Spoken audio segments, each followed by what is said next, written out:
Sake starts with someone chewing rice and spitting it into a bowl. That's not a metaphor. 2,500 years ago, that was the only way to make it.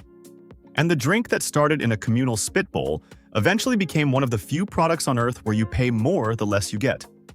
That sounds absurd, until you understand why rice needed human saliva to become alcohol in the first place. Rice doesn't contain sugar. That's the problem. Grapes have it. Yeast ferments grape sugar directly into alcohol. Rice has only starch. Yeast can't touch it. Something had to break the starch into sugar first. The solution was saliva. Enzymes in human spit convert starch into fermentable sugar. So villages gathered for brewing festivals. People chewed cooked rice until soft, spat the mixture into communal vats, and waited 2 weeks. Thick, sour, cloudy. About 7% alcohol. They called it kuchikamizake, mouth-chewed sake. Over time, Shinto shrines took control. Young shrine maidens called miko performed the chewing. Purified with salt, chewed methodically, spat into sacred vessels. The drink they produced earned a name, bijinshu, beautiful woman's sake. Then, around the 8th century, someone noticed something growing on rice left in open air. A fuzzy white mold was doing what saliva did, breaking starch into sugar, but faster, cleaner, without anyone's mouth involved. Japan later designated this mold the national fungus. They called it Koji. Koji changed everything.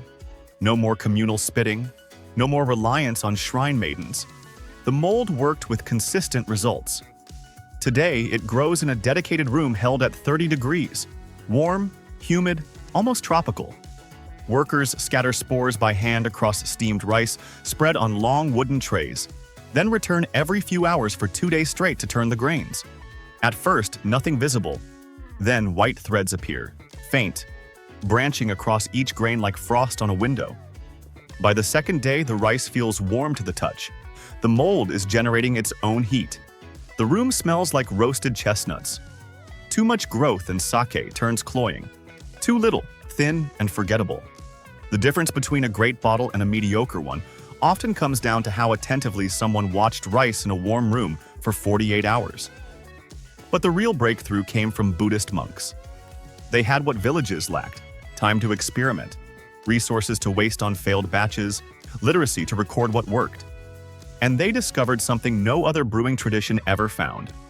Koji and yeast could work simultaneously. Starch to sugar and sugar to alcohol in the same vessel at the same time.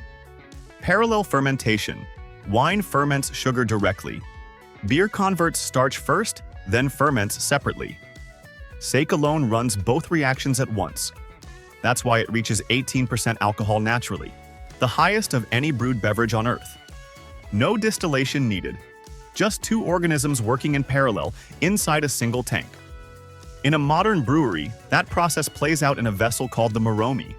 Rice, water, koji, and yeast go in over 4 days, 3 separate additions, each doubling the volume. Rush it, and the yeast drowns. The mash ferments for 3 to 4 weeks. Bubbles stream upward, temperature climbs from the yeast's own heat, and if it rises too fast, harsh alcohols form that no amount of aging can fix. Some toji, master brewers, sleep at the brewery during this stretch. They check the tanks before dawn, smell the surface, taste a spoonful.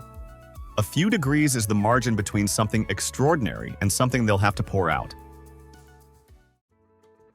But the technique that made sake what it is today wasn't adding something.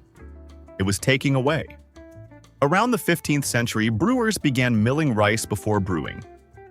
The outer shell of a grain carries proteins, fats, minerals, compounds that create bold, heavy flavors. The inner core is almost pure starch. Proteins make sake taste rough. The core makes it clean.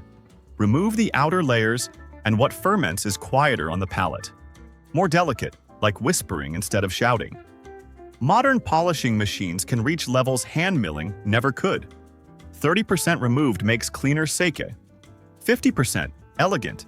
The entire classification system runs on this single number. Honjozo means 70% of the grain remains. Ginjo, 60. Daiginjo, 50 or less. The lower the number, the more rice destroyed, the higher the price. One brewery in Yamagata spent 50 hours polishing rice down to 1% of its original size.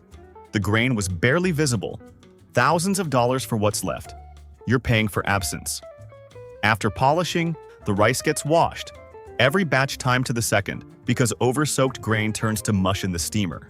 Brewers test each grain by pressing it between thumb and forefinger. It should crack, not squish. After fermentation, the mash gets pressed through cloth or squeezed through accordion-like panels. Clear sake flows out one side. Rice solids stay behind. Some bottles get pasteurized. Others skip it. Unpasteurized Nema stays raw and bright, but has to be drunk within weeks. One detail that changes how you read a label. Some premium sake adds a small amount of brewer's alcohol before pressing. Not as filler. The alcohol captures aromatic compounds that water can't extract on its own. Junmai Daiginjo means nothing was added. Plain Daiginjo means a small amount was. Both can be extraordinary. While everyone obsesses over rice polishing, few people ask about what makes up 80% of every bottle: water. Japanese breweries fight over specific springs the way wine regions fight over vineyards. Miyamizu, a spring in Nishinomiya, fed Koji and yeast so efficiently that brewers from the Nara region dominated competitions for decades, using nothing but that source. Today, some breweries pump from wells hundreds of meters deep. Others collect mountain snowmelt filtered through volcanic rock. The mineral profile shapes the final sake as much as the rice does. And a brewery can't relocate. Its identity lives in that water. Move the equipment, you'll produce something else entirely. That matters because the industry is shrinking. Domestic sake consumption in Japan has dropped for 25 consecutive years. Peak hit 8 million kiloliters in 1973. Now it hovers around 4 million. Young Japanese prefer beer, wine, cocktails. The country once had over 3,000 breweries. Fewer than 1,000 remain. Small family operations close every year, taking centuries of technique with them. Japan's response was unexpected. In 2022, the tax agency launched a campaign called Sake Viva, encouraging young people to drink more.